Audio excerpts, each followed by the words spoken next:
Executive Director of the Copenhagen Center for the Advancement of Women in Communication here in the School of Journalism and Mass Communication at Florida National University.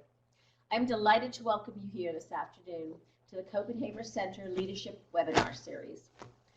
The purpose of our center is to empower young women professionals and academics in all of the fields of communication in order to develop visionaries and leaders who can make a difference in their professions and in their communities. We invite you to visit us at copenhagencenter.org. You will find videos of our other webinars, information about our mentorship and leadership programs, background on a major study on the role and status of women in the communications industries, which we are currently conducting, and information about our national conference on equity and equality of the sexes in communication. Are Women Getting There? Which is planned for April 21st and 22nd here in Miami. So thank you for joining us today. It is now my pleasure to introduce our keynote speaker, Stephanie Bertini. Stephanie is an award-winning journalist with more than 10 years experience in television, doing investigative reporting, anchoring, producing, and reporting the weather. She joined the NBC6 News team in South Florida as a reporter in May of last year. Prior to coming to Miami, she worked for the ABC affiliate WFTV in Orlando, ABC affiliate KRGV TV in South Texas, and Canadian television station CTV News in Northern Ontario. Born and raised in Canada, Stephanie got her on-air start as a segment host for a lifestyle show in the Toronto area while she was still in school. She graduated from a joint program between York University and Seneca College with a Bachelor of Arts in History and a degree in Broadcast Journalism.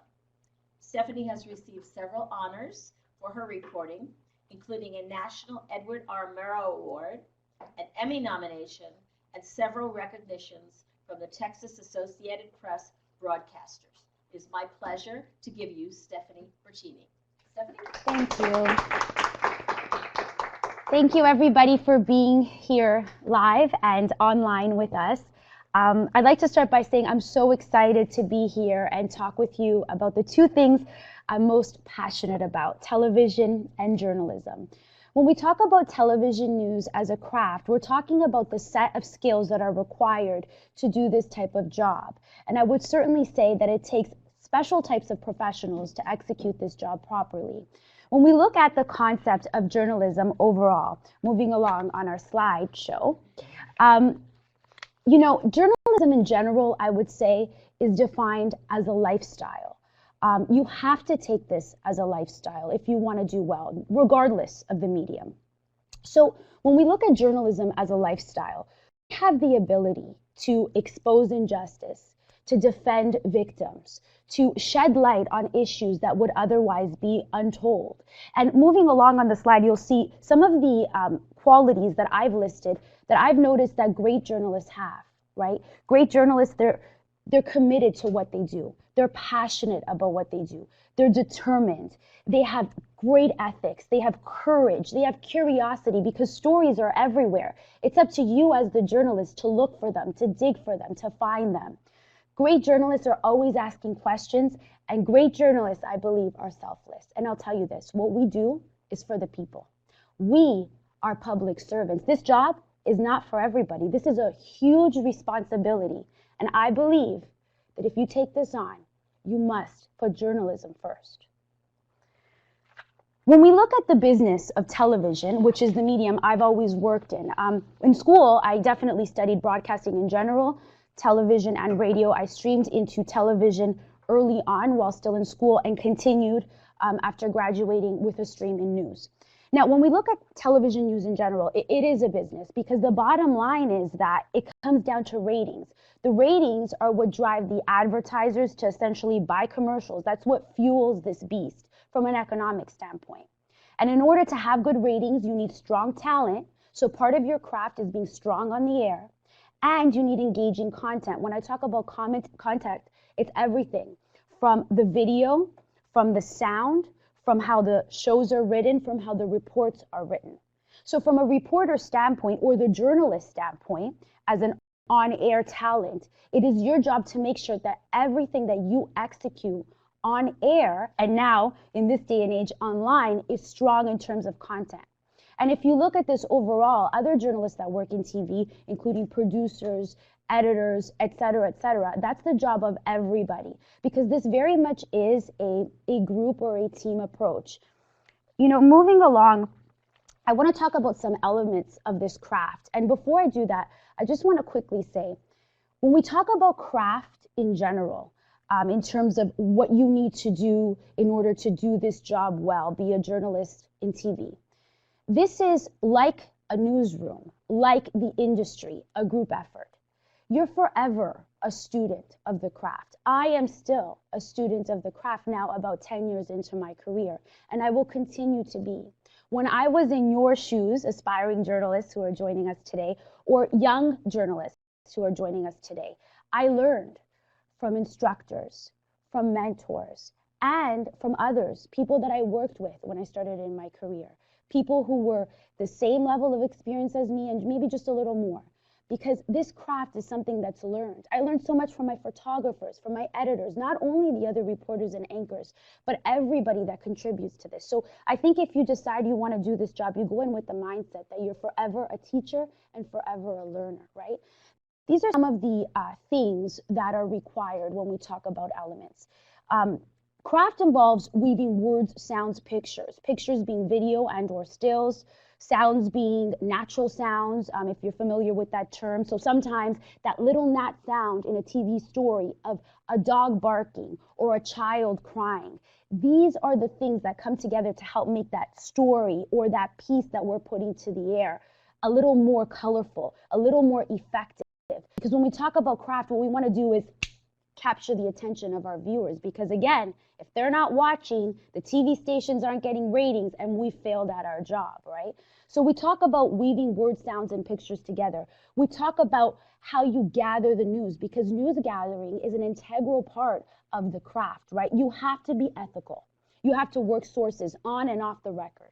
You have to do good research. You have to double check and fact check and keep checking. You have to conduct strong interviews, not only with the politicians and the police chiefs, but also with the ordinary people on the road that sometimes will give you better sound bites than the people in charge.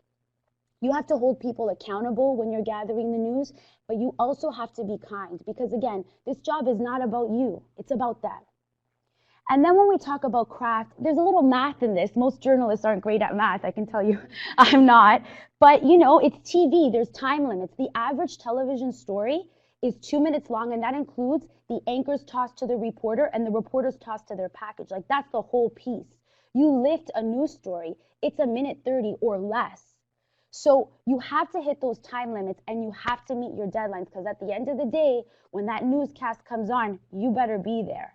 And this all comes down into your delivery, right? So everything that you do in your craft comes down to your delivery. And the more command you have of your craft, the better you are at this, the stronger your delivery will be. I have some video for you today, so we're gonna cue up that video and we're gonna start with just a quick montage. And as we're getting this ready going into this, I just wanna say that I'd like you to pay attention to some of the elements that I just talked about, and then we will debrief after the video. But everything from the use of natural sound to what the reporter, being me, is doing on air, to the content, to the attributing sources, all of this, again, comes down to craft. And I really want to drive this home. When I speak about craft, I'm not just talking about what's on the air, but what we've done to get to what's on the air. The price of a single ticket, just $2. Quick pics, please. Yes, that. Thank you. The chances of actually hitting every number, 1 in 292 million. Thank you. But with this jackpot being the biggest in history, that small chance is hard for almost anybody to pass up. We found this piece of glass not far from the parking spot of the vehicle of that victim you just heard from, and we've reached out to police to find out exactly how many other vehicles in this lot were hit. Here's where that bench was. You can still see where it was bolted down to the concrete. Miami-Dade Fire Rescue was called to a business down this road. And Stephanie, we know just moments ago you spoke with police. Yeah, Keith, right now we're standing across from the high school. You could see the yellow tape here blocking off Northwest 17th Avenue and Northwest 38th Street. And this is where investigators say it all went down. Now, we know this red vehicle was involved. Investigators say the driver of the red vehicle you see in the video, the owner, her trainee, and that little boy followed the suspect that way to this wall. And then they say he took off running in that. So we talked about the use of natural sound, right? Me doing this to the wall, right? That's a natural sound. The first stand-up, which I did in collaboration with my photographer, the lotto story. So everybody knows about that huge lotto story that we've been covering, right? So I said to my photographer, let's do something a little interactive, right? And we're gonna get into the slides right now because I have a list for you in terms of on-air reporting in general, the elements that you can use. But I said, let's be a little interactive, right? So I said to my photographer, what I would like to do is I'd like to be in the line because, you know, just $2 can change your life, right? Everybody will remember that. So I said, I'd like to use that prop, the money. Then I'd like to be in the line. Then I want to put some gnats in there. And then he said to me, okay, Stephanie, let's do it. So this is a photographer who has now honed his craft, right? So together we were able to make that first piece that you saw with me in the line, that has several edit points, right? So when you're the craft, you see in just that one stand-up, which I think is just a great example, the use of natural sound, the use of, you know, writing to, you don't want to overwrite, right? So we don't need to say $2 bills, $2. I have the $2 bills in my hand, right? So we don't want to overwrite to what we're saying or to the video. We don't want to overuse sound. We want quick, quick, quick. Because again, getting down to the time, to the math of this, TV is quick, right? But we want to do everything in a way that everything we put on the air is engaging, is going to capture the viewer, right? So me being at the scene, if I have not spoken to police yet, right? But I notice, oh, this piece of glass. All right, let's point this out. And now we're working to ask police about A, B, C, D, and E. You noticed and we can get to the slide, but you noticed in the breaking news when I was, you know, out in the elements and they tossed to me, I just got out of a scrum or a press conference with police and we were on the minute. Wind, right? So the wind blew my hair in my face. Well, those are the elements that you face. And it's fine because if we were in person, I would move the hair out of my face and that's what we do on TV, right? So we want to be as real as possible, as transparent as possible, as dynamic as possible. We want to bring the viewers in with what we're doing, okay? So to the next slide here, I've listed some things when it comes to on-air reporting. So interactive performance, that includes bringing your viewer there. So standing in the line, bending down, right? Look at what we found as opposed to just standing up and pointing to it. Being engaging, you want to make that viewer feel like they're there with you, right? Because if they feel like they're there with you, they're going to feel like you're giving them something, right? That they may not be able to get watching other reporters. And then you want to source because that comes down to credibility. You notice police say, investigators say, according to people who live here, right? Remember that your job is still of a journalist. And so the ethics have to be at the forefront, right? Some of these other things I've listed for you on the slide, using your location. So sometimes when you get to a scene and you haven't talked with everybody there yet and you have to be live, or maybe you got to feed something to social media, which we'll go over a little later, right? So use your location. What do I see? I see yellow tape. How can I use that yellow tape? Well, it's blocking off this area, right? Remember that stand-up, right? So use your location. Again, source your information. Withhold your opinions, usually, to be continued. We'll get back to that point. But you do want to withhold your opinions, especially in your early years of reporting. Let the sound bites convey the opinions because that's the people there, right? Okay, so let those sound bites convey the opinion. I talk about the second last bullet point, explaining beyond the camera's view. So sometimes you will be somewhere and something like yellow tape is blocking you off, right? Or even if you're anchoring and you're sitting at the desk and you're throwing to like a helicopter video and you're saying, this is what we're seeing, blah, blah. Beyond the view is what we don't see, right? So the obvious is you're looking at a crime scene. We see a lot of officers. But the better way to do it is, well, at last check with investigators, 49 officers are on the ground and they're calling for back. So that's writing beyond the camera's view, okay? You want to add to the content. And then select your sound and pictures very, very carefully, because the sound and pictures at the end of the day, that contributes to the craft. And the better that you get at the craft, moving on with the slides here, the better that you will get at doing this. In TV, news reporting is more than just the facts. The facts are absolutely important. The facts are forefront. The facts are the journalism. The facts are what you get from, talking to sources, from attributing sources on the air, from requesting documents, from asking good questions. But at the end of the day, we're telling stories, people, and that hasn't changed. From the beginning of time till now, from the beginning of journalism to now, this is storytelling. And in television, again, you have a very short window of time to tell your stories. So that's where the strong photography, the use of the natural sound, the engaging characters, and colorful sound bites come in. Moving to video, I'm going to show you two examples of stories that are actually crime stories. They're stories that could, simply be police day. But I want you to pay attention to the characters we have in these stories and to the other elements that make them a story and not just a report.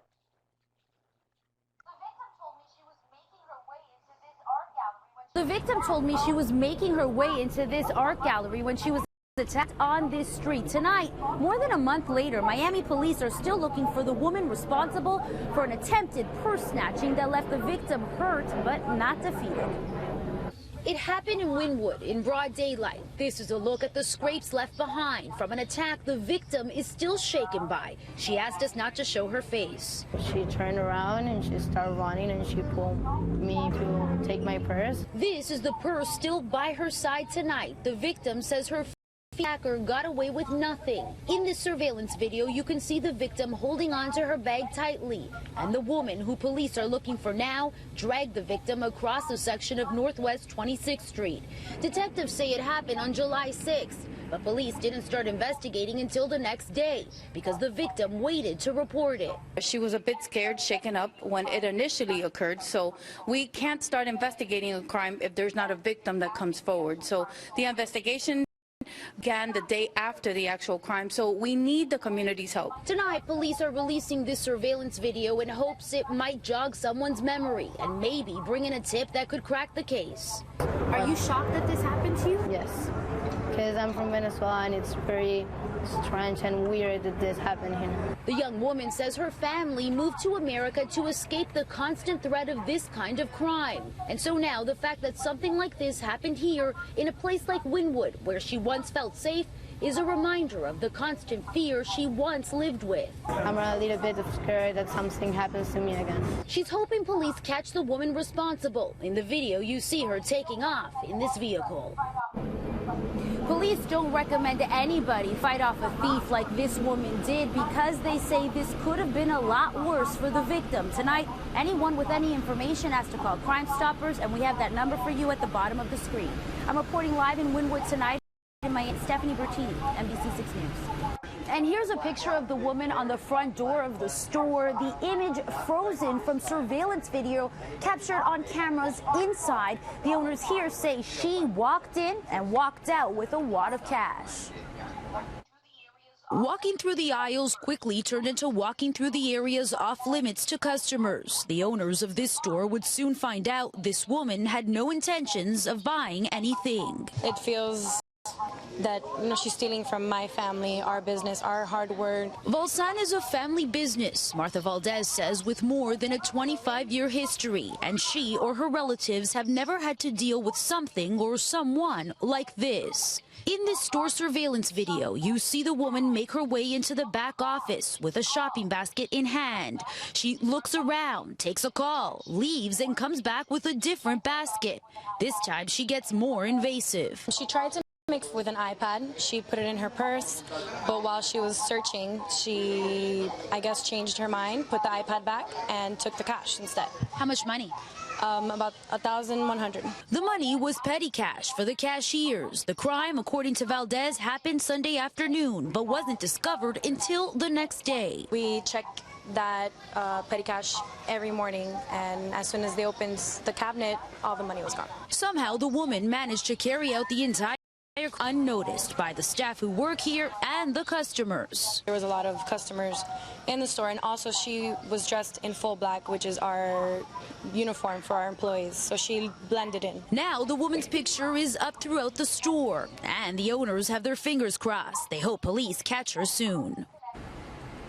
And police say this woman could be connected to recent thefts at beauty salons in the area. Anyone with any info on this crime or this woman, asked to call Crime Stoppers. The number is at the bottom of your screen. Okay, so a couple things there. You see how we use, again, these characters to tell our story, right?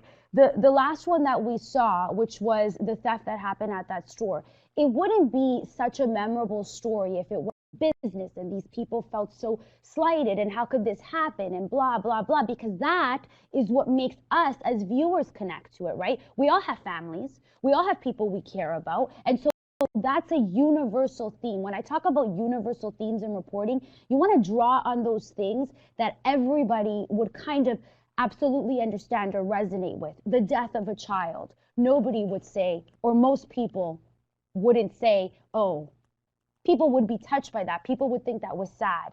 So these are the types of universal themes that I'm talking about.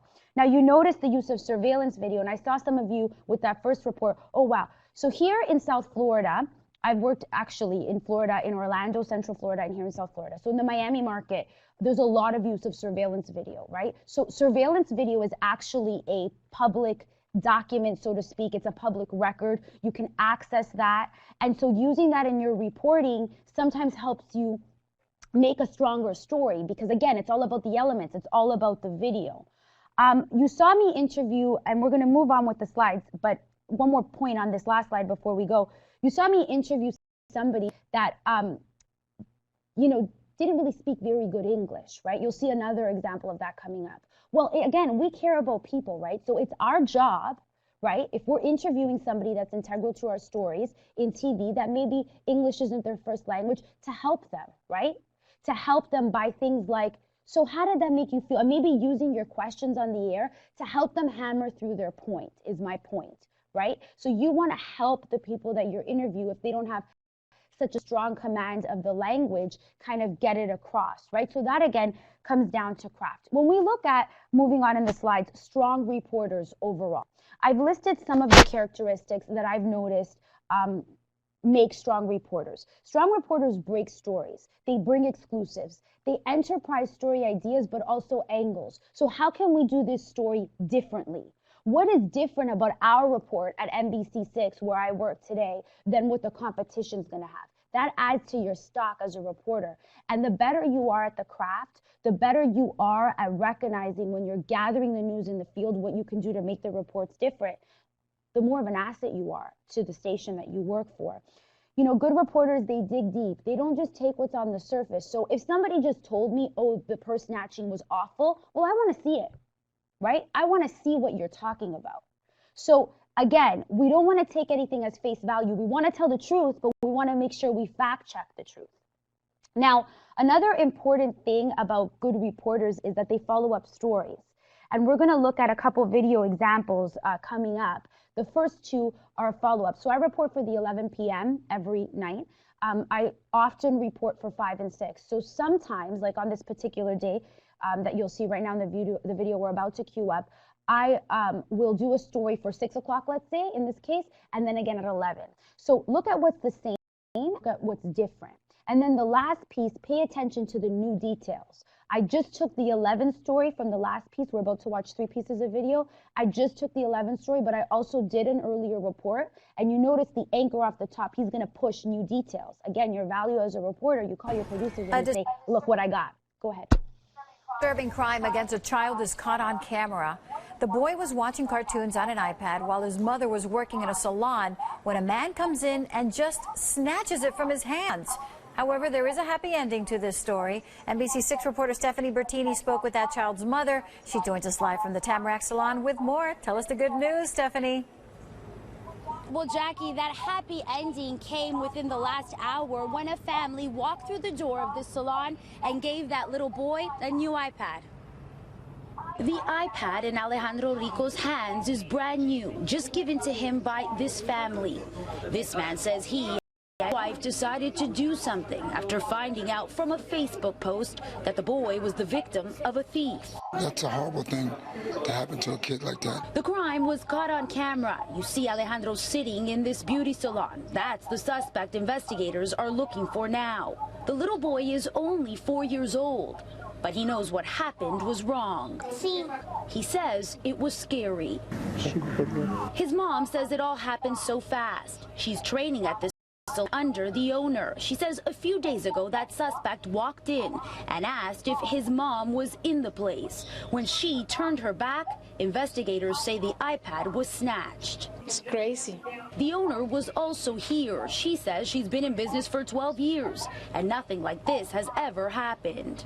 The owner, her trainee, and that little boy followed the suspect that way to this wall, and then they say he took off running in that direction, jumped that way.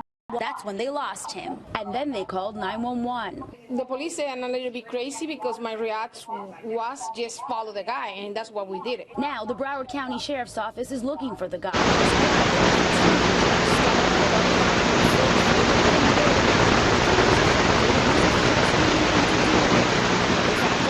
Today changed the mood in this place. Mom says it's proof that there's good people out there too. Anyone with any information on the crime is asked to contact Crime Stoppers, and that number is at the bottom of your screen tonight.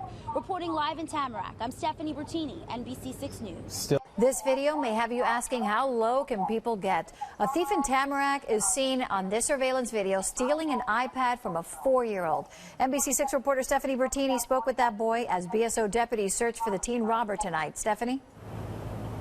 Yeah, investigators say that teenager stands about 5'6". He was last seen taken off from the business. Surveillance cameras inside the salon caught it all. The crime against a victim so young inspired a big name to come forward. It was a quick delivery, a gift for Alejandro Rinco, days after his iPad was snatched from his hands. This is surveillance video from inside the Tamarack salon, where the child's mother works. Deputies are looking for the suspect now, and the 4-year-old victim has something to smile about now. But what he or anyone else in the salon didn't know this afternoon was the name behind the family that delivered the act of kindness. We should give when somebody needs. That's the philosophy 1976 Olympic boxing gold medalist Howard Davis Jr. lives by. This wasn't for publicity either. Are you kidding me?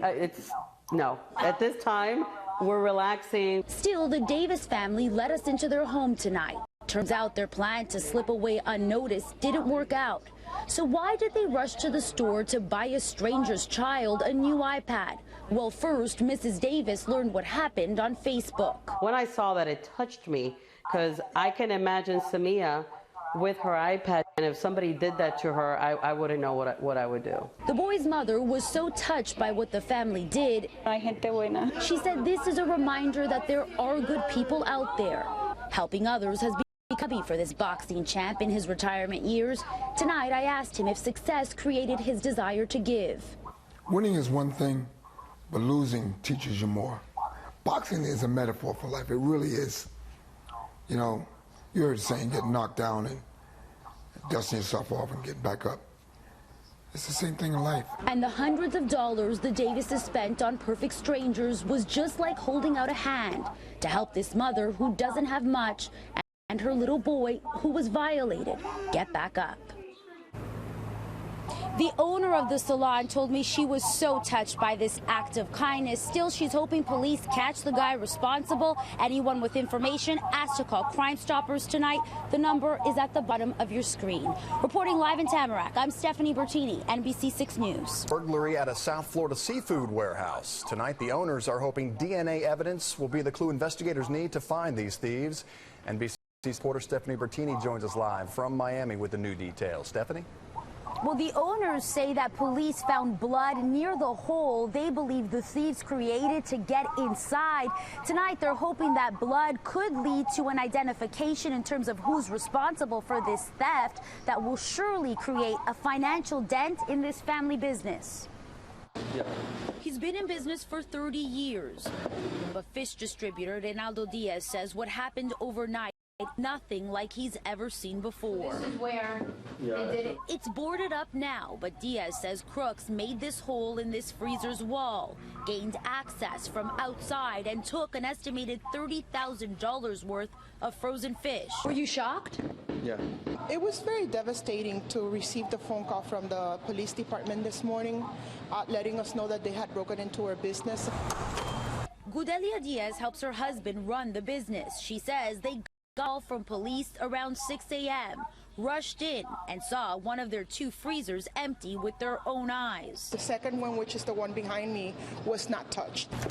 She took us inside that second freezer. Boxes. This is what the one that was emptied looked like. We estimate that they took over 200 boxes out of that hole that they made in the wall, so they must have spent a lot of time doing the damage. Damage that will hurt the family business financially.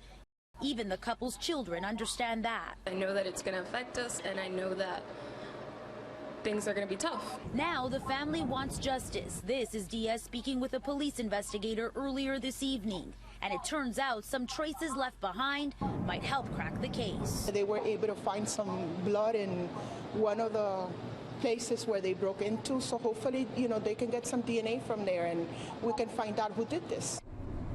Back out here live, that hole is located behind this gate. See the lock? Well, the owners say the gate is locked all the time overnight, and so those thieves would have had to gain access by either jumping that fence or getting on the other side of it some other way. Reporting live in Northwest Miami-Dade tonight, I'm Stephanie Bertini, NBC 6 News. It's an interview you'll see only on... So, hello to Dr. Jacobson's class. I know that they've been having a couple technical issues, so thank you for being here, being patient with us. Getting back to the slideshow, some of the things that we went over going into this video, I think I was able to show examples of. So again, being you interview, helping them along when they need a little help if English isn't their second language. This goes back, isn't their first language rather. This goes back to understanding your community, right? We're in South Florida, so there's a lot of Latinos. There's a lot of other cultures in general. It's a multicultural community. So understanding that and finding ways, one time when I was reporting in South Texas, I was trying to get a child refugee and I finally got one. He was from Ethiopia. How am I going to talk to this child, right? So I looked and I researched and I found a professor from a university in Houston. I was reporting at the border and I basically organized with him to Skype in and to translate my questions. Then I found out when I got there and see the power of language, and I think as a journalist, the more travel you do, the more languages you speak, the better. Well, I found out that for a section of his life, he and his mother were hiding out in the house of an Italian family, so I was able to interview him in Italian. So when you can do whatever you can to communicate with the subjects of your story, don't pass it off is what I'm trying to say. Oh, he doesn't speak English. So what? Your job is to get that on the air. That's your job.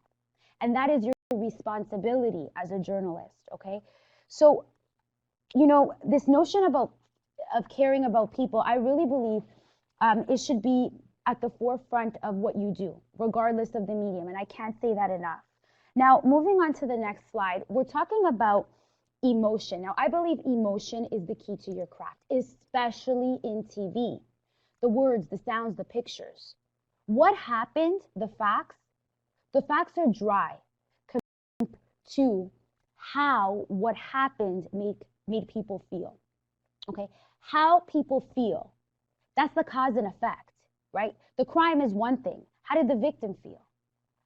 How about the veteran cop who's been working the streets for more than 3 decades, right? If I get a veteran officer to tell me I've never seen anything like this before in my career, you better bet that soundbite is going in my story. You know why? Because it adds the context. It gives the why. It hits the emotion. Emotion isn't always sad. It isn't always happy. Sometimes it's curious. Sometimes it's wonder. There's a range of emotions like in real life. And what we're doing is we're putting real life in a television story that's less than 2 minutes and putting it on the air. You want to always try to tell stories that relate to your viewers, and that goes back to understanding your community. When you're using video, the idea behind video, right? Wide, medium, tight. What is the use for these shots? You want to convey something super emotional, you're going to use a close-up, like we did of that. You noticed in the story with the iPad, mom and the little boy both didn't speak English very well, right? But we used close-ups on that little boy, and we used other elements to tell that story in an emotional way, okay? Again, right beyond your screen, what are we not seeing? What is the context, right? How great was it when that boxer said, you know, he's a champion. Winning teaches you, but losing teaches you more. How's that for a universal theme? Whatever we're talking about, I'm sure everybody that's ever lost something can relate to that, right? Let the sound bites convey the emotion. I can't stress this hard enough. Sometimes we as reporters can say something that we observe that is an opinion that hits a universal theme. Like, I reported not too long ago, a 2-year-old that was accidentally hit by a vehicle. It was a child's aunt that hit the child died, right? In that case, Joanne, one of our maid anchors, threw to me in the field, Stephanie, this is just a tragedy. And I said right on the air, absolutely sad. Everybody in this community is affected. This entire block, we can feel the sadness tonight. And that was absolutely true. So it is okay to do that when it is absolutely sad in this case, or absolutely joyful and absolutely true. Getting fixed, it has to be absolutely true. The elements of show business apply in TV, like yes, it has to be catchy, it has to be this, it has to be that. But at the end of the day, it has to be true because this is journalism. And we can't forget that. We can't get lost in that. I want to talk a little bit about social media. So moving to the next slide, social media is part of your news gathering process. It is another way to deliver content. Sometimes nowadays, the first way, right? So sometimes I find myself now, I'm breaking something on social, on Twitter, before it's hitting the air. That's the reality of this day and age, right? So you have to have a good grasp of social and understand how to use it. It's also another way to engage with your viewers. I would argue Facebook more than Twitter. So Facebook, I have a lot of fans that still follow me from Texas, from South Texas, which was 2 jobs ago at this point, years ago. And they write me, Stephanie, how you doing? And I engage with them, even if it's a simple Happy New Year, right? I got a bunch of Happy New Years. I try to answer as many of them as possible. So the days of the paper fan mail are gone, but we're still engaging online, right? And then when, you know, I'm sure everyone here has a cell phone, right? So this is my Twitter page, and this is my Facebook page. My Facebook page is a fan page. It's under Stephanie Bertini Journalist. You can pull it up now if you like. My Twitter page is, the handle is @StephanieNBC6, right? You can pull it up now if you like. You scroll through these social media platforms, you will see. On Twitter, I'm usually using #breaking, #update. That's the update to the breaking. I'm also retweeting. So if my colleagues are doing big stories, I'm retweeting what they're doing. And I'm retweeting with what NBC Network News is doing and other relevant information. So I would say Twitter, you want to use for a more immediate, you know, a tweet is only so long, boom, this is what's happening. Facebook, rather, you'll notice that sometimes I post stories, sometimes I'm posting process, the news gathering process. Sometimes I'll take a couple pictures and I'll post several pictures, an album, and I'll say, you know, this is what we're doing. I did that most recently with one of the lotto stories that I covered, right? So there's different ways to use still pictures and to use actual pictures that you're shooting off your cell phone. You get to a scene and you see something remarkable, shoot it on your cell phone, put it on social, call your assignment desk and send it to them because probably your station's website's going to want to put it on too, right? So this is all about using social media as an extension of what we do. So it's not just about television. Now the craft involves using social media effectively. Not only to say, sometimes I will put, and you'll notice, getting ready for my live shot, or tonight at 11, I'm live in 2 minutes. This is what I'm covering. I will use social for that. So I'm driving the viewers to the TV, right? Turn on your TVs now. But I'm also using it to disseminate information, right? So the primary way I disseminate information, my primary focus is TV, but social comes hand in hand with that because it just has to, regardless of the medium nowadays. You know, moving on, and we're open for questions, so you can start sending through your questions. and we will be addressing questions at the end. But a little while ago, and we're going to try to make this available also online after the fact, and I have copies for everybody. I compiled this sheet called A Piece of Advice from veteran journalists around the world. And I've just chosen a couple of them, but on the handout, there's several more. And I want to read these because I think that it helps to kind of tie a bow on what we're talking about today. These are all people that work in television. So these are all people that, in my opinion, I respect. I expect to have good advice, actually, and I respect very much. So I have high expectations of these professionals, and I respect what they say very much. A lot of them are my mentors or colleagues, and I think that they kind of help hammer home the experiences. So just like every story we cover is different, the experience of every TV journalist is different.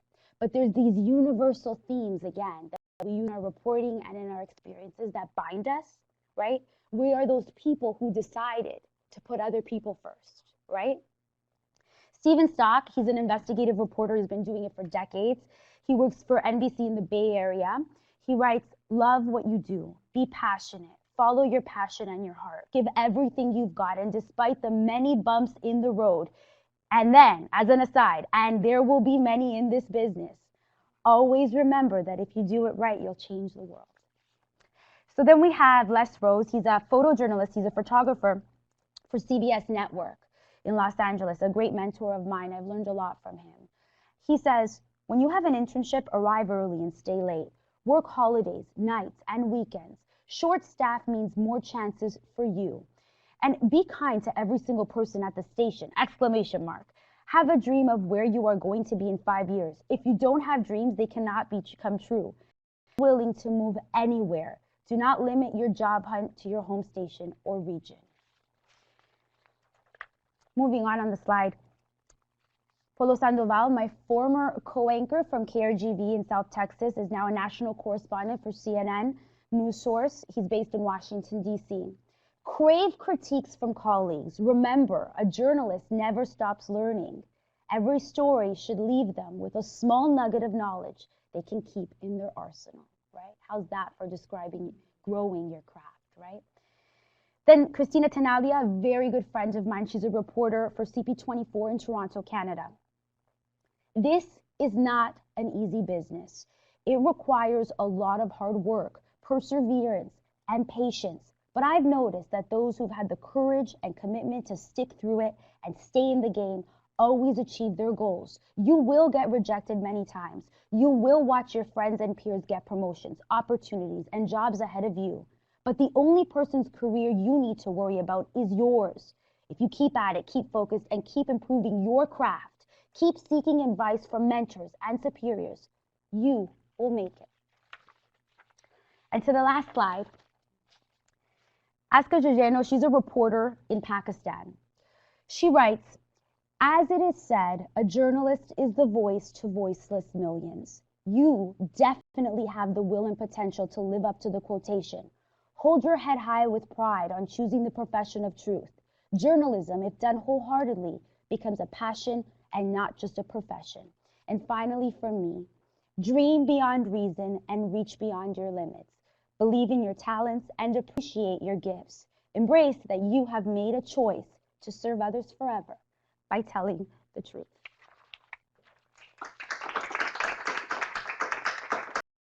So we're about to take questions. And before we go into the questions, I just want to say, this really is something that has to come from within. It's a calling. It has to come from the bottom of your heart. Because if not, you just won't do it well. It's not fair to the communities you're serving. It's not fair to the great journalists before you. And it's not fair to the craft for anybody to take on this job and not do it with all their heart. So for anybody who dreams of doing this, I would say, yes, you can. Anybody can. Yes, you can.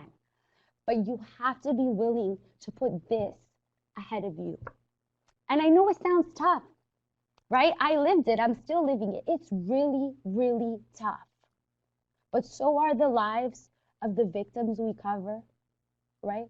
So is losing your home in a flood. So is having an iPad taken when you're 4 years old and you come from a poor family. The people that we cover, the situations we cover, those are tough situations. And so if we are going to say we will report on these people, then we must accept the challenges that come with growing our craft and working through this profession, no matter what the medium is. So getting to the questions, Markelly Brown asked me, when you receive a press release or a pitch, what do you look for? So when we receive press releases, it depends often on who they're coming from, right? So if it's from police, we're always attributing police, say, right? So a police agency or an investigator or an officer is considered an expert that we would attribute, right? So we're going to vet that. We're going to call them. We're going to ask questions. We're going to ask for an interview. We're going to decide if there's news value in the story, right? And if we go out and cover it, we're going to look for sound bites. But if it's coming from a police agency, which in daily local news, a lot of the press releases do, we're going to decide, are we covering this and why? And then we're going to go out and we're going to get the details from the experts or the investigators, the people working it, and then we're going to look in the field for the characters that are going to help us tell a memorable story, right? If we're getting a press release from a business or an agency, a nonprofit, we're going to vet it. It's probably going to involve the work of more than one journalist. So if I get a press release and I think there's something newsworthy in this press release, I'm going to talk with my assignment editors, I'm going to talk with my producers, and we're going to decide, is this story, what are the stakeholders, right? What is the news value? Will our viewers benefit from covering this? And if so, what's the story we're going to tell? Then we're going to go out and we're going to find the characters to tell it. Sometimes we get press releases and they don't have news value in the local community we serve. They're not hard hitting enough in terms of a news standpoint, and so we move on. So in short, that's what we look for. This question is from Adriana. How do you balance content on social media versus live television? This is a good one. So if it is breaking and everybody is there, as in every station, this is going to hit social first. And so what's going to hit social is the what. The what is happening. Hashtag breaking, happening now. Boom, boom, boom. 3 shot according to police. You still got a source on social. Or hashtag breaking, huge police roadblock, yellow tape blocking, these roads. We are working to find out what's going on. Myself and my photographer just parked our news unit. We just got here, right? So we're going to add process into social, but we're going to put the most immediate in the quickest way on social. Sometimes we're going to use pictures. That depends. Now, if you're bringing an exclusive story to your station, you're not going to tweet about it. If it's an investigation coming up to air, there'll be some promotion, there'll be some ways to handle it, but you're not going to tweet early on, like at 6 o'clock, I'm working on this for 11, because it's an exclusive. That's part of the station's brand, right? You don't want to have someone else come and scoop it up. So exclusives are a little different than covering daily news, but in general, you have to that whatever you're doing on the air is likely hitting social media first. Question from Adiva. What was your first breaking story? Well, let me think. I do remember, actually, because I've told this story before. I was 22, just turned 22, working my first job as a news reporter, and I got sent to a breaking news. So, right, the assignment is now, this is the days before social was so predominant, right? So the assignment is, we were really, really far from the station, and the technology that we had to drive the story back. We could not feed from a live truck. We were not in a live truck, right? Like nowadays, I can get anything to the station quick enough. At that time, we couldn't.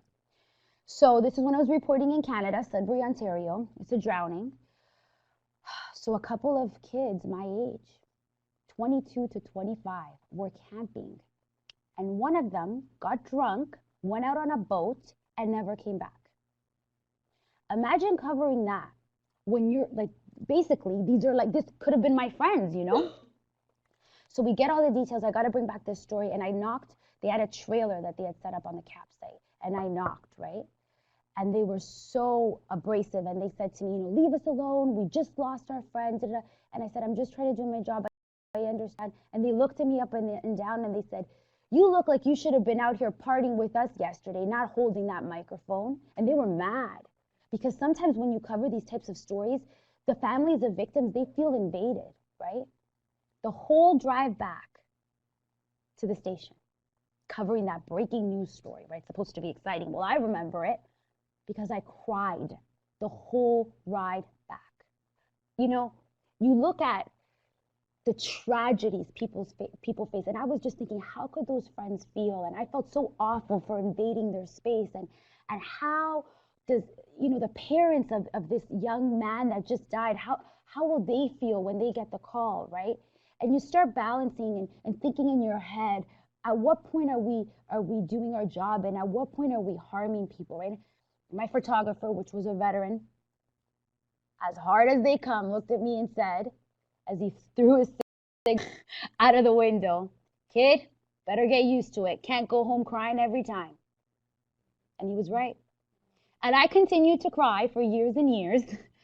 But you know, now I don't cry anymore because I've just come to the place that I realize how selfish. A mentor told me once, it's selfish to cry, right? So if I'm interviewing you and I'm crying, I'm making this about me, and that's not my job, right?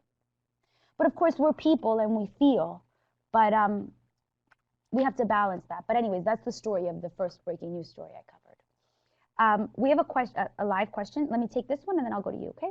Adriana says, are the online clips posted different from what is reported live? Sometimes yes, sometimes no. So sometimes they will post the whole story. Sometimes they'll post raw video. So you get to a fire. I, the reporter, take out my cell phone. I shoot the video. I send it back. And sometimes they'll post that video online. Like right now, we have a news crew at ABCD&E. You know, we'll update you online. Tune in at 6. So sometimes they'll post that raw video. And then later maybe post the whole story. Sometimes that video I've shot on my cell phone that's already hit online, already hit social, if it's the best video, I'll use it in my actual report. And I'll say something that attributes the process. As soon as we got here, I took out my cell phone and you can see the flames were ferocious. Maybe a nap pop. After our cameras captured the aftermath. Boom, devastation, right? Okay, so from the audience, go ahead.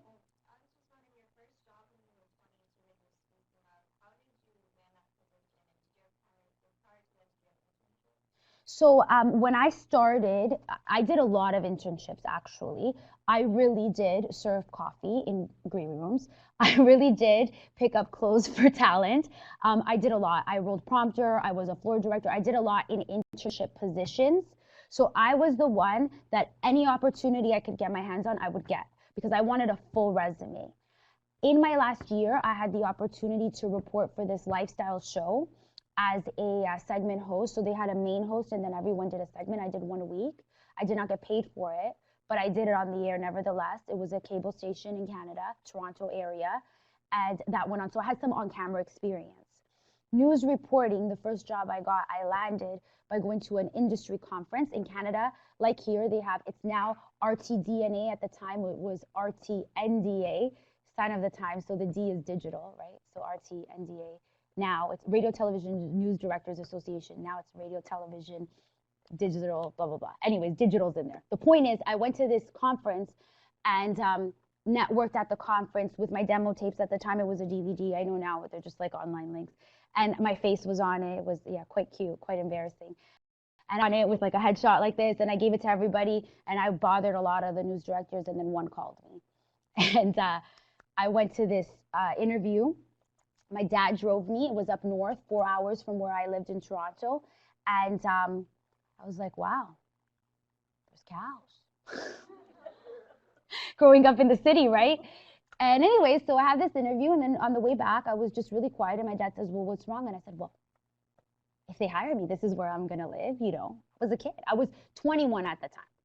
And he says to me, well, you better decide now if this is what you wanna do. So I got the call 2 weeks later, 3 weeks later, we moved beside the cows. And it was like a large mining industry as well, Sudbury, Ontario. But the point is that, you know, I had to make the sacrifice to move out of my element. The job came from networking, but also I had a resume that had a lot of experience from an internship standpoint, including on the air. So not an opportunity everyone can get, but I would just stress doing whatever you can. especially nowadays, even if you get if you want to do TV, but you get an opportunity in print or an opportunity in another medium, radio, that still helps, right? You want to be like the most versatile and the strongest you can be on your resume at any time. That continues throughout your career, right?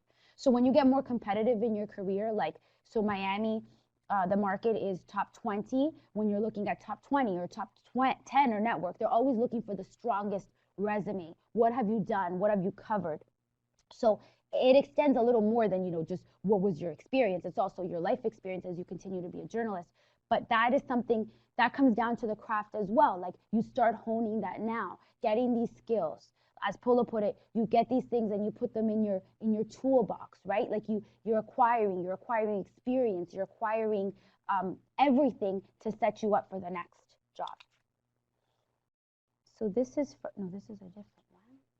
Ashley, what obstacles have you faced and any advice for graduates?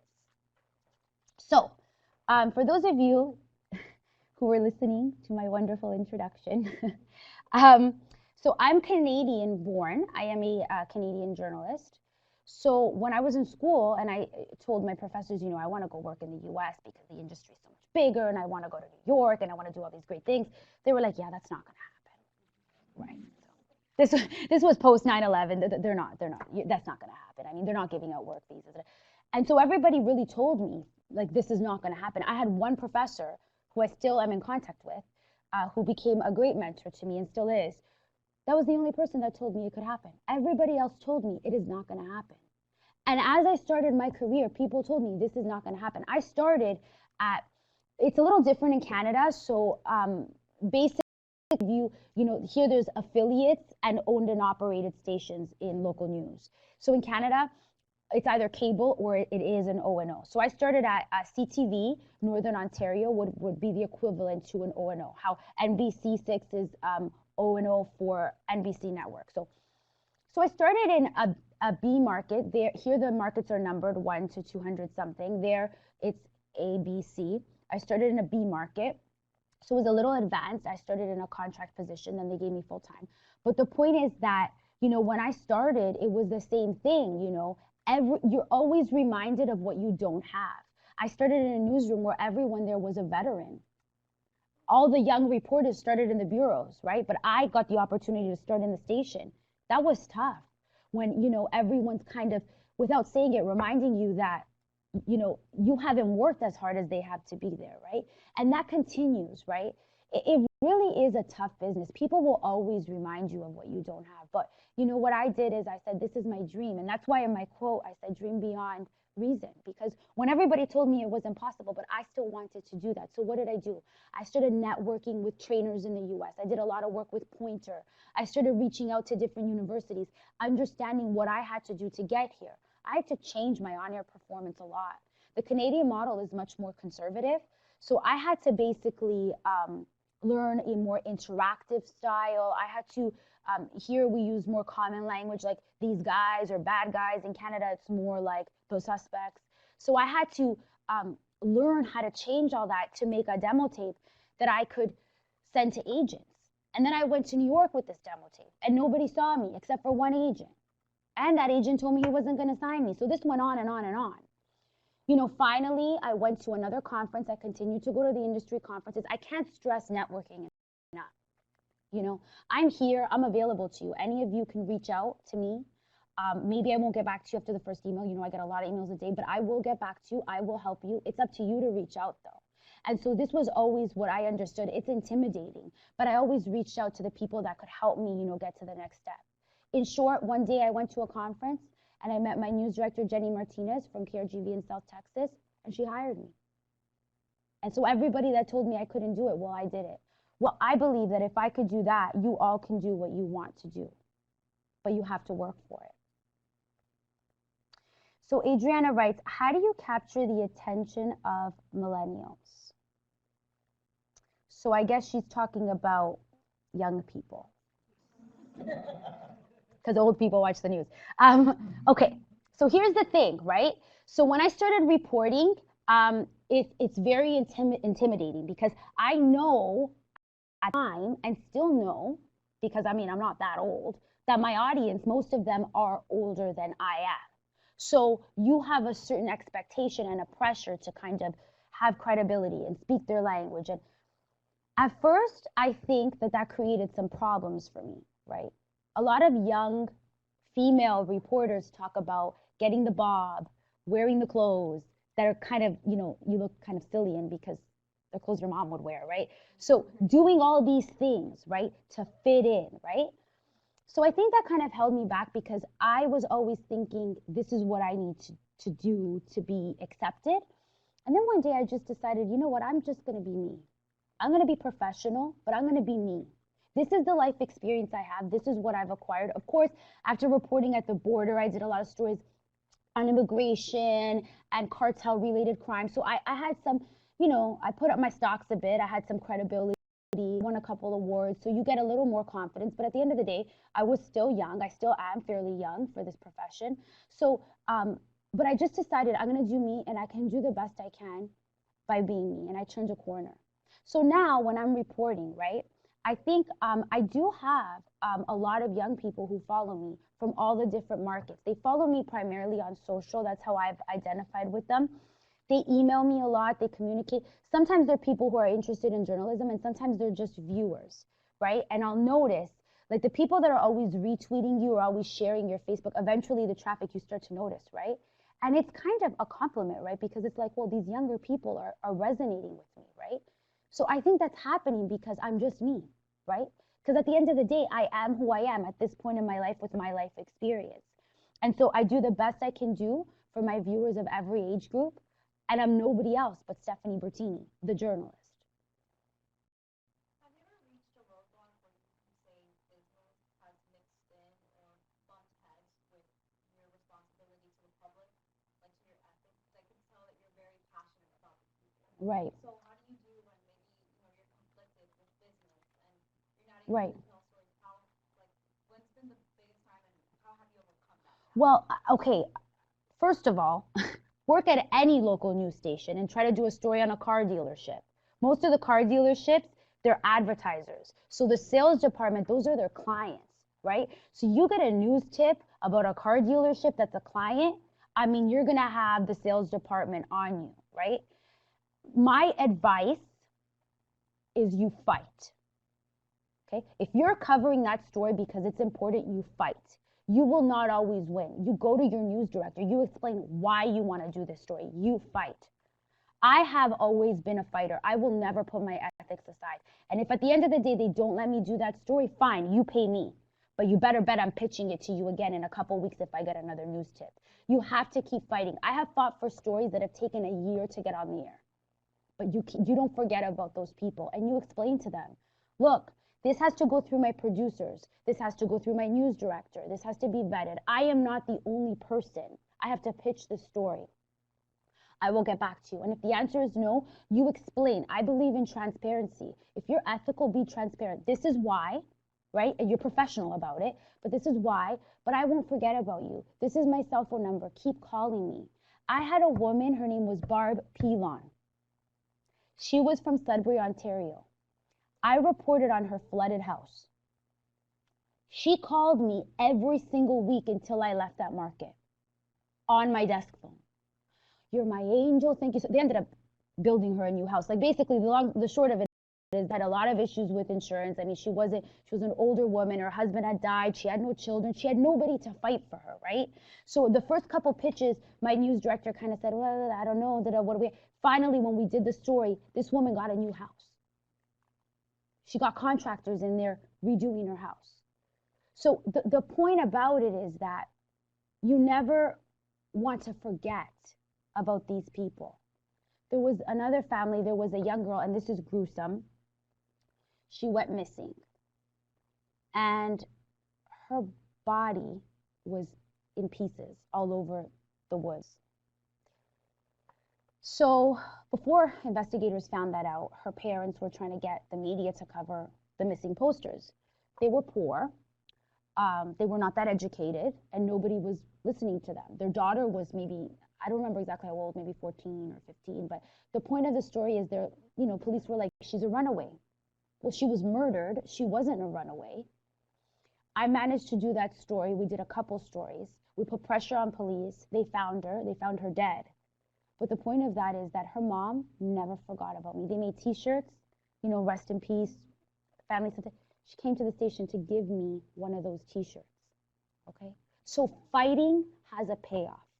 You're not going to change everybody's life, but you can make ordinary people feel like they matter. You might be the only person that cares about them.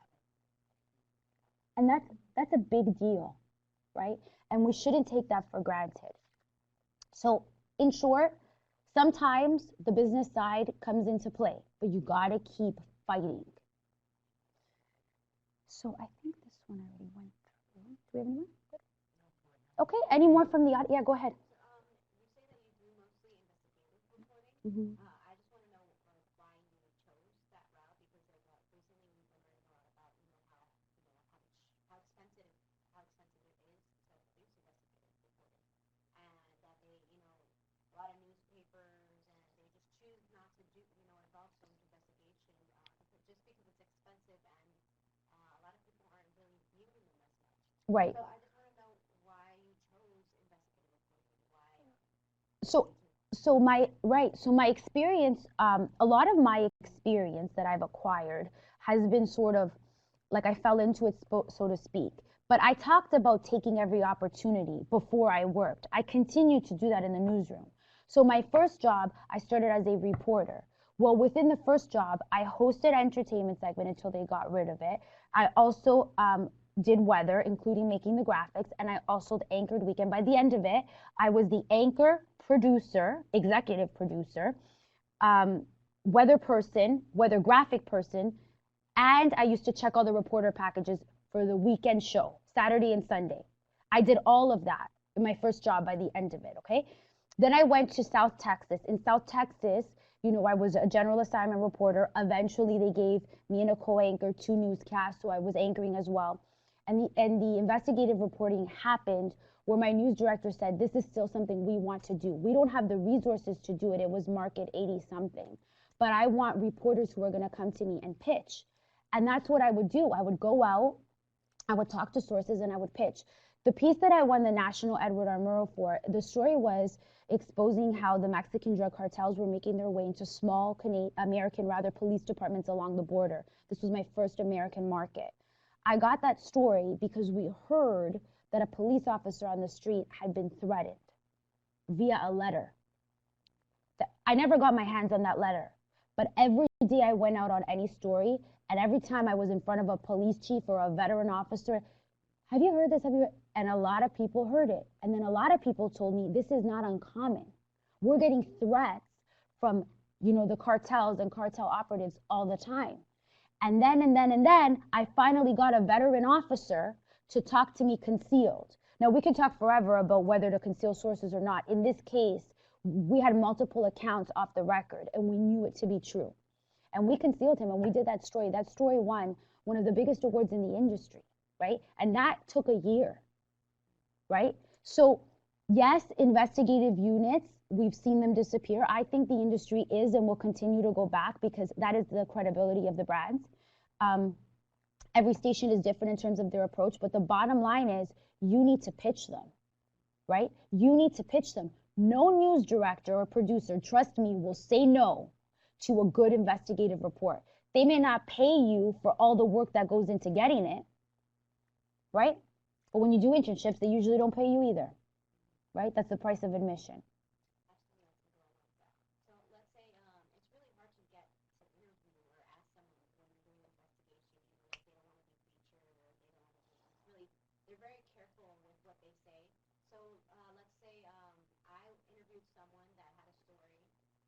He was an ex-CIA, and we had a couple stories about, things that happened in, I believe, Nicaragua, and it had to do with the Ira-Contra. I'm not sure if you're familiar with it. And they're just like, it's really hard to get the information out of these people, and I would ask questions to, pull and see what else I can get, but they hold back a lot. So, I just wanted to know, just the process in order to actually get them to, come out a little more, speak to you a little more, feel a little more comfortable, because I felt like, I got to know this person, I spoke with him for 2 months, every week, and he wanted to write a book, and I just offered to listen, and I told him, I'm not going to promise anything, but I'm here to listen and keep it confidential.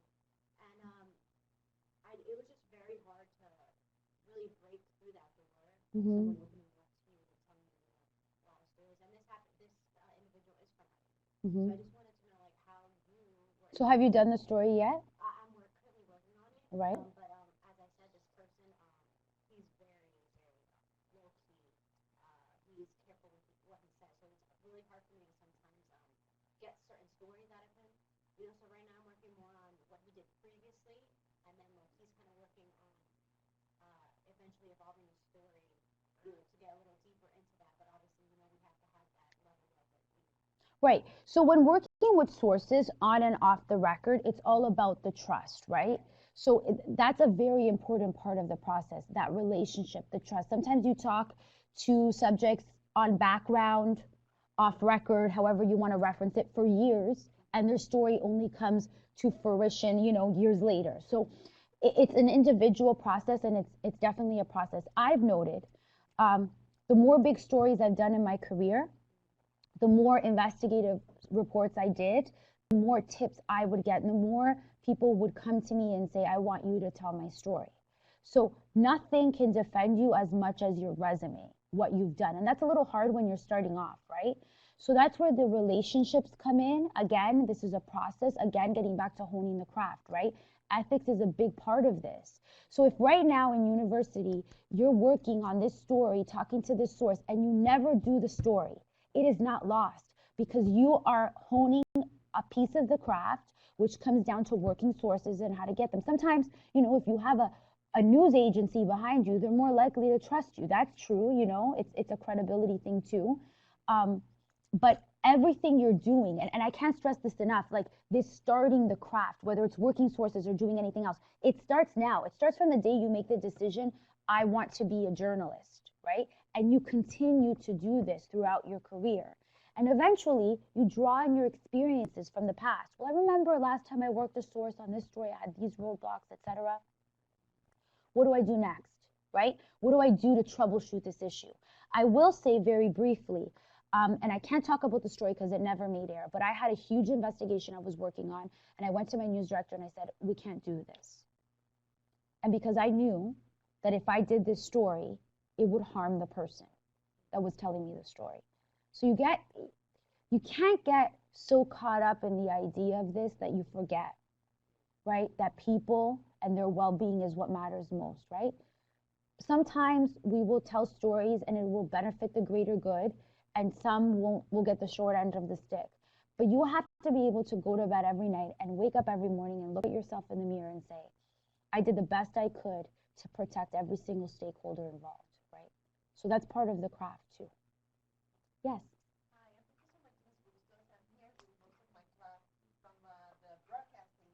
Seniors were about to graduate. Right. So they really appreciate all the information that you share. Thank you really another Senate for bringing it.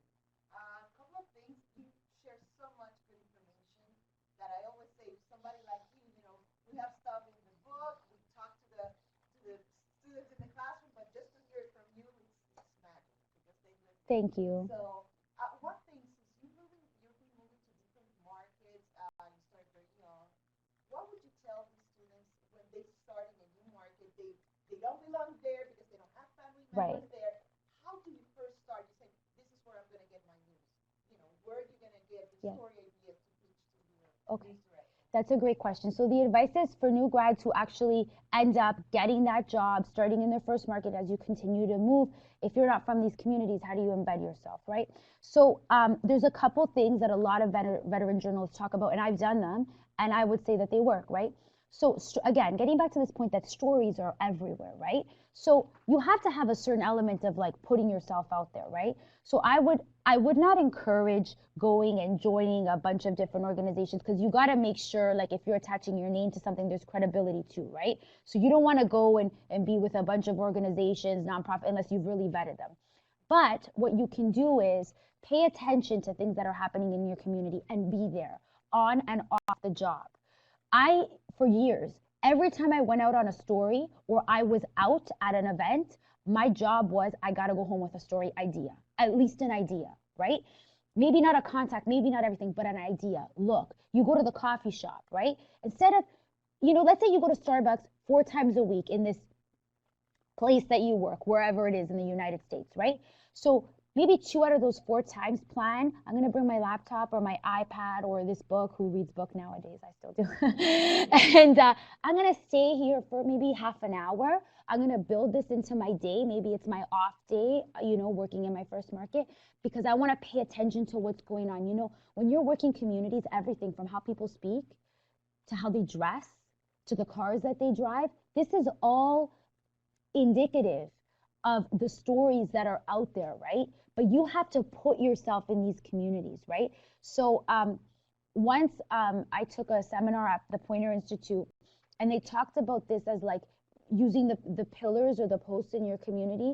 So, the coffee shops, the diner that's, owned by that family who's had it for decades. You want to eat there, right? You want to talk to the locals. You want people to know you're a reporter, because then eventually the stories will come to you, but you got to be present in the community. Even my job, it has changed so much, right? From what I used to do out there compared to what I do inside now. So much is done online now. Social media is a great resource to gather news. Sometimes you can get story ideas from social media. So much is done online, but I can't stress enough that old school shoe leather reporting. You gotta be out there. The first market I was in, limited resources. This is about 9-10 years ago now. I mean, we didn't have a story. We would get in the news unit and we would go. Cafes, coffee shops, city hall, we're looking for a story, right? And so when you're off the job, that doesn't stop, right? So the only way to really get stories in a new community that you don't understand is to understand it. And the only way to understand it is to be in it, right? So I hope that kind of addresses, yeah? Yeah. You were talking about how this journalism is all about learning and continuing on growing and everything. Do you have an ultimate goal that you want to attain within your career, or a certain position that you would love to have in the future? Right. So I always wanted, and still do want to work at the network level in New York. New York is the #1 American market, right? So that's still a goal that I have and that I'm aspiring towards. A big goal for me, so you look at main goals and then you look at, Les Rose talked about, think about where you want to be in 5 years, right? So you need shorter goals. So at first it was, I'm going to get my first job. Then it was, I'm going to get to the US. Then it was, I'm going to get to a bigger market. Then it was, I'm going to get to an O&O, owned and operated. So now I'm in the O&O. So what I'm saying is that you have to have the large goals, and it's great to have these huge, large dreams, but then you have to look at it and you have to decide, okay, what can I do now to get me to where I want to be in the next couple years? Every year in January, I get a notebook, and I still do this. I've done this for my entire career. And at the beginning of the notebook, I write career goals. I put the date. It's always January 1st, and I write the career goals. And I put them in categories: performance, career, etc. So 2-3 years ago, I said, at that time, I was going to a lot of seminars to learn. And I said, 2-3 years ago, I said, start moving towards hosting seminars. But I didn't know what that looked like, right? Because, I knew that I'd go. I understood kind of how they're conducted. So then I started with talking to my mentors, how do I do this? And I got in at the high school level, putting on it's STN. They do a big convention. I don't know if some of you are familiar with it every year. And then from STN, that evolved into going into different places. So, fast forward, I'm sitting in front of you now, right? So that's just one example, right? But when you look at your career and your goals, right, it's not just if you're in TV, what station I want to work for. It's what are my goals as a journalist, and where do I want to be in a year, in 2 years, in 3 years, etc. And hold yourself accountable. Do things to get yourself there, right? Any more questions? Oh, we have another one from the web. For a journalist, what does a good resume or portfolio contain? Okay, so obviously the medium is dependent on this, print would be different from radio, from TV, but generally, in general, as much experience as possible. So now, right, what do you do today to start working on craft? We're talking about craft and TV, but in general, what are you doing today to become a better writer, a better reporter, a better researcher, etc., etc.? And then what are the internships that you can get under your belt? What are the things you can do here at your school community, writing for the paper? I was interviewed by one of you, and I was so impressed, interviewed in terms of for an article that was in the school paper about me coming here, and so impressed with the line of questioning, the research that was done into that, right? I was impressed by that because, you know, this is someone who technically is studying to be a journalist, not a journalist yet, but who had put that work in, right? So you always want to act like you are a professional, right? So that portfolio has to have a resume with as much experience as possible. Do not say no to any opportunity, right? It has to have samples. At the end of the day, if you want to write, find somewhere to write. You have to find somewhere to write. You got to write for something if you want to write in the future. The best advice I ever got from a mentor in Canada early on in my career is do the job now or the thing now that sets you up for the job you want to do. So even if you're not getting paid for it, you need to find somewhere to do it, right? And then you collect these samples.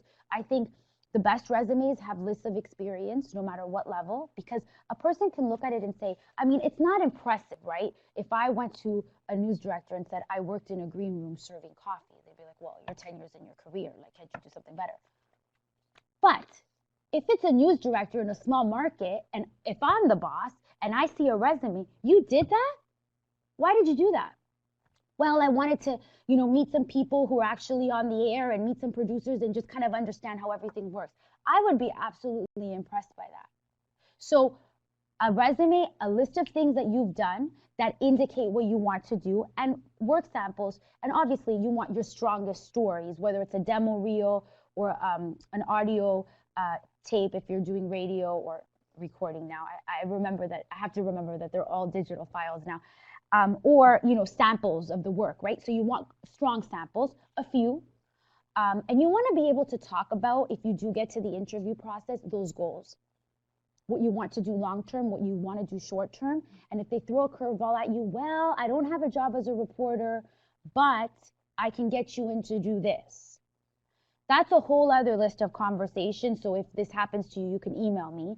But I would say at the professional level for the first job, you don't want to say no to opportunities, but you don't want to take on opportunities that aren't going to get you anywhere, right? So if you can be in Miami by being an AP in television, or you can go to a much smaller place and be a reporter, go be a reporter, right? You want to do the jobs that are going to set you up for the job you want to do next. Okay, any final questions? Because we're wrapping up now. Anybody else? Yes. Mm-hmm. So we don't really have demo reels. Right. How would you deal with that? Like, we're all graduating, trying to get out there. Right. You know, one of our classes has a YouTube channel, so it's cool for him. But it's like, if you don't have that demo reel or that YouTube channel, Right. how can you show that you are experienced, you have experience, and how can you show your passion for it if they can't see it? So just so I understand, in the broadcast classes, are you doing video stories? Like right now, yeah. Like in the final year of the service. So you're doing video stories. Well, that's your demo reel. We might do like 2 stories. Like, if we get on camera, because it's very hard to get the cameras in when we do have like a Right. story, but we don't have enough to create a demo reel. But we don't use social media. A demo reel, right, can be 3 stories, okay? To be honest, that whole montage that you saw at the top, montages are used in demo reels when you have something to show. In other words, if this is your first job, what do you have to show? Right, you want to show your news director, if it's one piece, if one of you came to me and I'm a news director in a small market and you did an investigative report here and I have an entry-level reporter job, you're getting the job. You know why? Because you did an investigative report. How impressive is that? You have to use the resources that you have. If there are only 2 stories, well, that's your demo reel. If you can use those 2 stories to leverage some place, whether it's online or not, that you can be doing work for free, maybe as an internship, or even if you're not getting accredited for it, but as a volunteer to feed the video process, yes. If you get that camera overnight and you don't sleep that night to get a couple pieces of video for your demo reel, maybe that's what you should do, right? And if it requires investing in your own equipment or getting together a group of you and renting some equipment, this is what we're gonna do to make a demo reel, well, that's what you gotta do. I and my parents, shout out to them, have invested a lot of money in my career, okay? It's an expensive thing. Like, you have to be able to invest in order to get, you go to these conferences, you got to pay to register for the conferences, right? But in TV, for example, the equipment we work with every day is worth a lot of money. Like, this is what the thing is, right? And everybody can only work within their means. But the point is that between networking and everything else that we talked about and really honing your craft, if all you have when you graduate from here is one TV story, that should be enough to get you in at least one door. And what you do when you get in that door is on you at that point, right? Well, thank you very much for coming. And Stephanie, this has been marvelous. Aw, So thank you. Thank you for having me. I think what she's given all of you is an idea of how to invest in your own future. That's basically what you need to do. So think about all of these things, and we really do appreciate her being with us today. Thank you. Thank you. If you'd like the handout, I have it here with the